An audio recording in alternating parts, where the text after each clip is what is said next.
Hi అండి, ఎలా ఉన్నారు? బాగున్నారా?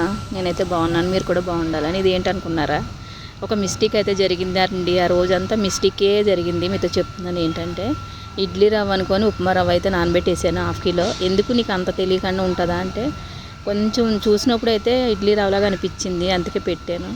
ఇంకా అది పక్కన పడేసి మళ్ళీ ఇడ్లీ రవ్వ కొనుక్కొచ్చి ఇడ్లీ పిండికి దోశల పిండికి రుబ్బితే చూసారా, పొద్దున్నేసి ఉత్తులేక మొత్తం గ్యాస్ అంతా అయితే పొంగిపోయింది. ఆ రోజు అంతా మిస్టేకే.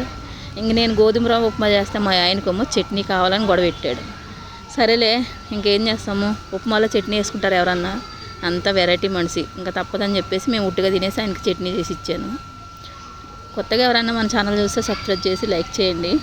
ఇంకా మిస్టేక్ అయ్యింది, ఇంకా నైట్ అయితే చూడండి. బాగున్నారా? ఈరోజు మా డిన్నర్ పోతా. హలో అండి, ఈరోజు మా డిన్నర్లోకి కోడిగుడ్డు పుల్టో చపాతీ అన్నం. మీరేం చేశారు? కామెంట్ చేయండి. బాగుందా కోడిగుడ్డు ఫ్రై? నచ్చితే లైక్ చేయండి, సబ్స్క్రైబ్ చేసుకోవడం మర్చిపోవద్దు. Bye bye.